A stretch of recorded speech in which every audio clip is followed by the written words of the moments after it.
Muy bien, ahora sí, muy buenas tardes a todos. Un fuerte abrazo a aquellos que me están dejando sus saludos. Les habla Facundo Molina, soy director de MoleFX y estamos, como todos los viernes, directamente con el cierre de semana, analizando un poquito qué sucedió en el día de hoy, cómo reaccionaron los mercados y, lógicamente, qué se espera en la apertura del próximo día domingo, lunes. Voy saludando a los presentes. Acá me saludan que está ok, perfecto, también el audio, excelente, es un placer saber que está todo funcionando correctamente. Algunos también ya se anticipan a lo que conocen y nos consultan sobre algunos de los principales instrumentos para analizar cómo vemos que se va a comportar de aquí en adelante. Pero bueno, les voy dando la bienvenida en este viernes 4 de noviembre, primer viernes del mes de noviembre, donde se han conocido los datos de empleo en Estados Unidos el día de hoy. Y lógicamente han sido el argumento para el movimiento de los mercados. Así que aquellos que no me conocen, me permito presentarme. Soy Facundo Molina, como les decía, soy director de la Academia de Trading MoleFX. Desde el año 2005 hemos tenido la oportunidad de viajar, conocer y capacitar gran cantidad de personas que hoy son colegas, nos acompañan, algunos son alumnos con un seniority elevado, otros también ya son gestores, pero lo cierto es que hemos conocido gran cantidad de personas y seguimos aprendiendo.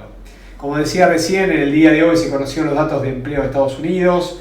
Los datos fueron más que calientes, finalmente crearon 261.000 nuevos puestos en el mes de octubre y esto claramente impactó rápidamente en los mercados porque además, la tasa de desempleo en contraposición subió de la suba esperada de una décima a 3.6 versus el 3.5 previo, pasó finalmente a 3.7.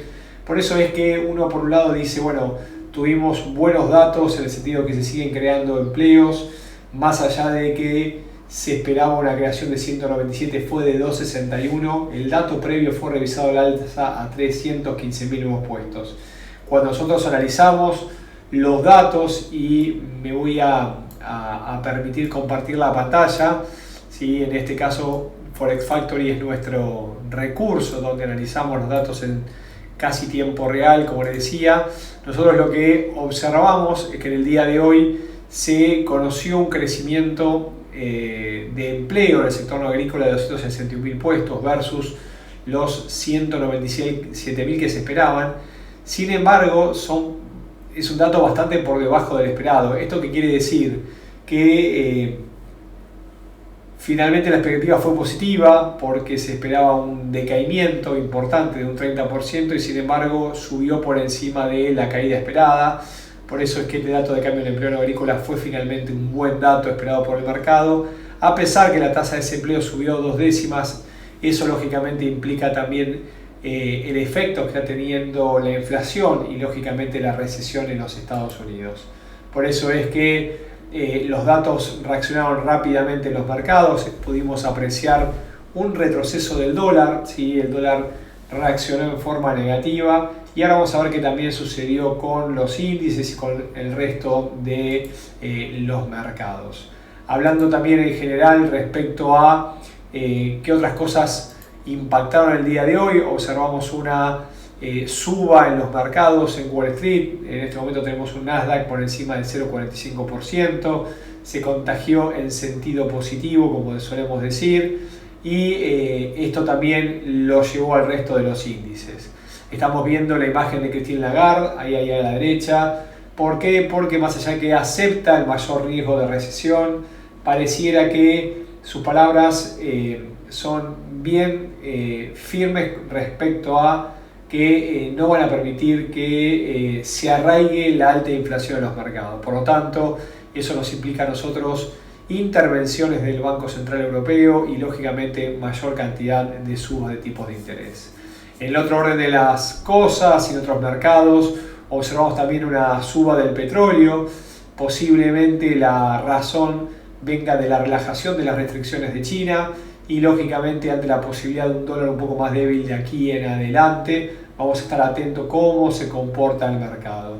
Y finalmente dentro de las criptos, como podemos apreciar ahí, el Bitcoin se mantiene todavía por encima de los $20.000 está en un rango claro, lo venimos mencionando y ahora lo vamos a ir hablando y analizando ¿cómo se llama? En forma particular. Sin embargo, por lo menos ha dejado de caer y eso es importante en torno a lo que puede hacer de acá en adelante. Me saluda Rodolfo, muy buenas tardes. Vamos a ver qué pasa con el Nasdaq, me consulta Antonio. ¿Qué va a pasar por el dólar, según lo dice Rodolfo? Bueno, ahora vamos a ver porque claramente la Reserva Federal en esta semana también nos dejó la confirmación de las sumas de tipo de interés, subió 75 puntos. Primero reaccionó el dólar a la baja, luego reaccionó al alza. Vamos a ver qué se espera en los mercados y los invito directamente a que me acompañen a los gráficos porque me gustaría acercar algunos comentarios al respecto.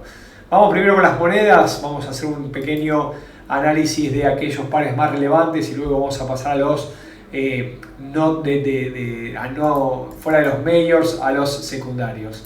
¿Qué estamos viendo en el dólar yen? Que es un par que lógicamente lo venimos siguiendo muy de cerca debido al comportamiento que lo llevó a cotizar a máximos en más de 30-40 años. Tenemos un 151.90 muy cerquita de 152, desde donde empieza a retroceder y un claro canal alcista que nos marca el movimiento direccional.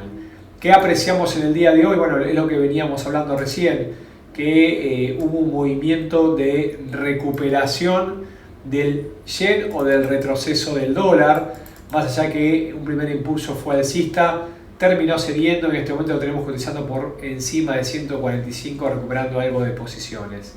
Fíjense que el mínimo lo tuvo cerca de 145, 146, 50, 60 y rechazó la zona de mínimo y en este momento cotiza por encima de 147.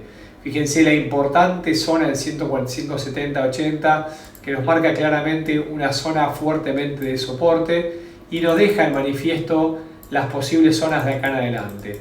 Más allá de la recuperación última, vemos muy poco probable que vuelva a quebrar la zona de 148, muy fuerte nivel de resistencia y a nuestro entender va a cerrar cerca de 147 la jornada, teniendo atenta dentro de la lateralización que viene lógicamente enmarcando el movimiento del par. 145.80 como primer zona de soporte, en caso de ser vulnerada nos ponemos a la baja la semana que viene y lógicamente la zona de 148 ¿por qué? Porque de ser superada deberíamos ir nuevamente a la zona de 149. A nuestro entender ya se empieza a ver divergencias y hay una clarísima debilidad, sobre todo en el RSI en gráficos de 4 horas y ya antes se habían presentado en gráficos diarios. Entendemos que hay más probabilidades de ir a visitar la zona de 143.30, 143.35, que se quiebre el margen inferior de este canal alcista y que nos regale, como tenemos marcado, un inicio de movimiento bajista. ¿Hasta dónde? Bueno, por debajo de 143.30, la zona siguiente es 132.20. Faltan varias semanas, pero es el objetivo alcanzable en sentido bajista si sigue nuestro patrón de aquí en adelante. También hubo movimiento importante de la libra esterlina, una libra esterlina que empieza a recuperar posiciones en la última jornada de semana, luego de ceder posiciones.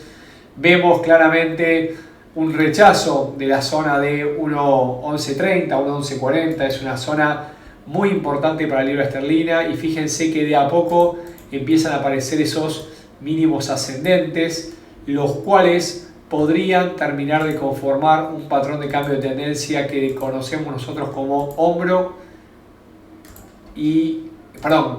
cabeza y hombros invertidos. Tenemos un hombro, tenemos la cabeza y si sigue la recuperación en este momento deberíamos estar atentos a la zona de 1.1620, 1.1630 como zona de cuello, zona de neckline, porque en caso de ser vulnerada podríamos ir directamente a 1.2430, 1.2450 como siguiente zona de relevancia.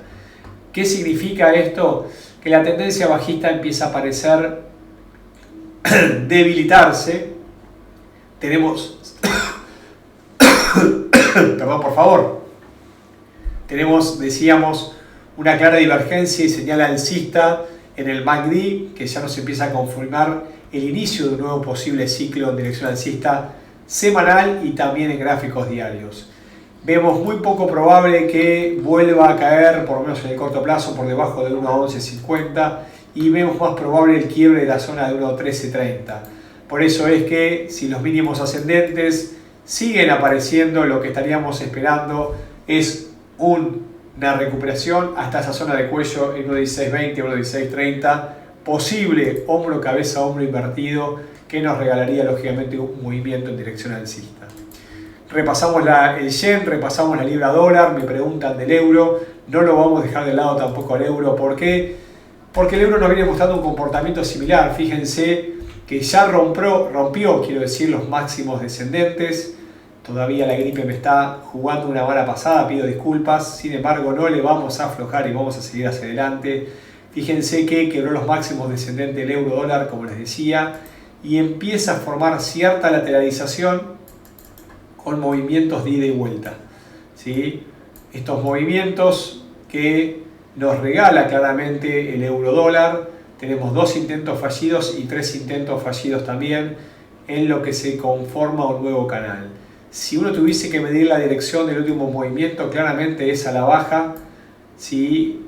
Y estamos dentro del 23%, todavía debería quebrar la zona de la unidad y lógicamente quebrar la zona del 38.2 por encima de 1.0280, 1.0290. Claramente los mínimos ascendentes en el RSI nos marcan el inicio de un recorrido de fuerza alcista en el último tiempo. La suba que estamos apreciando en esta nueva jornada del día de hoy, que engloba las 4 anteriores, nos marca claramente debilidad del dólar aquí también, como sucede en la libra, como sucede con el yen, y esto también nos da argumentos de posibles subas en el inicio de la próxima semana. Sin lugar a duda, la fuerza hoy es alcista. Estamos atentos a lo que suceda en el cierre de semana, y si uno se queda con el gráfico semanal, fíjese que linda vela nos regala en color negra todavía, pero atacando la apertura y rechazando los mínimos. Este tipo de vela, en caso de vulnerar con la apertura y lógicamente cerrar por encima de la zona de 0.9950, nos empieza a dar fortaleza alcista para el inicio de la próxima semana. Rodolfo me dice agua de cebolla. Bueno, lo tengo atento, así que gracias por tu recomendación para poder atacar esta gripe que me lleva varios días. Aquellos que me están sufriendo del otro lado del micrófono pueden dar fe. Me preguntan del oro. Vamos con el oro también, porque el oro, ¿qué ha sucedido el día de hoy? Que es lo que hablamos recién. Se ha debilitado el dólar más que ha fortalecido el oro. Y esta debilidad que estamos apreciando lo ha llevado al oro muy cerca de 1675, 1680, zona clave que tenemos marcada desde hace mucho tiempo. ¿Por qué la tenemos marcada? Porque en gráficos semanales tenemos un doble techo claramente conformado y la ruptura de 1680 en principio nos argumenta el inicio de un movimiento en dirección bajista. Sin embargo, ¿qué ha sucedido? Tenemos 3 intentos fallidos en la zona de 1611, 1615, donde no ha podido avanzar el movimiento a la baja. Si uno tuviese que observar claramente el movimiento en gráficos menores, se podría estar conformando un patrón de lateralización similar a un triángulo. Para esto, lógicamente, deberíamos observar desde la zona de los máximos descendentes, donde ya ha detenido el movimiento. Fíjense, caída, recuperación, doble intento fallida, un doble suelo en gráficos menores en el oro, que tendrían que confirmar el quiebre de 1680, nos podrían regalar un nuevo impulso hasta 1718, 1720. Esto obviamente estamos en gráficos diarios, son gráficos menores, y este doble suelo que en este momento está conformando tiene alta probabilidad de terminar de formarse en el inicio de la próxima semana. Por encima de 1680 nos ponemos hasta 1720 en dirección alcista. Sin embargo, este triángulo simétrico de ida y vuelta, en caso de ser vulnerado el margen inferior en 1620, ahí sí nos volvemos a poner bajistas en el oro. Entendemos que todavía le queda un largo trecho hacia abajo y lo que ha sucedido el día de hoy es tan solo una suerte de corrección alcista o recuperación. Uno de ustedes me preguntaba del Nasdaq, si puede ser, o del Standard Poor's 500. Vamos a ir mirando acá si el Nasdaq no lo vamos a dejar afuera y nos vamos a ir con uno de los principales índices, el US 100. fíjense la vela que nos regalan en el cierre de semana. Claramente los datos de empleo de Estados Unidos no fueron bien tomados por el mercado americano, menos por el mercado de renta variable. Desde 11.680, zona clave que venimos manifestando semana a semana, no solamente con el plan de trade de los días lunes, sino también aquí con el cierre. Vimos claramente un rechazo y una vela negra que engloba las 3 velas, 4 o 5 velas anteriores. Cuando uno mide la fuerza del mercado, es muy importante ver los tamaños de las velas. ¿Por qué? Porque esta vela actual, que está cerrando cercano a mínimos semanales, engloba las 5 velas anteriores. Esto nos marca claramente el sentimiento bajista que tiene el mercado. Si no tuviese que analizar los videos anteriores donde hemos hablado tanto en el plan de trading como el cierre, decíamos que toda recuperación de índices son buenas oportunidades para la venta. Vemos un escenario claramente bajista y el cierre esta semana muy cercano a los puntos 10.500, que es una zona clave, sin lugar a duda nos va a abrir las puertas para nuevas caídas en la semana siguiente. Así es, por debajo de 10.500 vamos a tener que ir a buscar los 9.600 y fíjense que allá abajo 8.900, 8.850 es nuestro objetivo en sentido bajista en un recorrido que nos va a marcar lateralizaciones y caídas. Luego de una brusca suba, lo que indica las correcciones son caídas, retrocesos a modo escalonado. Por lo tanto, nos ponemos bajistas, atentos a 10.500, zona clave para nosotros y en caso de ser vulnerada, como decíamos, en mayor plazo, todavía nos esperan algunos objetivos por debajo de 10.000. Quedo atento a las dudas, preguntas y comentarios que quieran acercarme. Estoy observando de costado sus comentarios, como también toda duda que tengan para acercarme en este cierre de mercado donde hemos tenido en el día de hoy como relevante los datos de empleo en los Estados Unidos. Mientras vamos esperando las últimas preguntas y volviendo al tema de las criptomonedas, fíjense lo que le hacemos mención. Vemos nuevamente a un Bitcoin por encima de la zona de 20.000.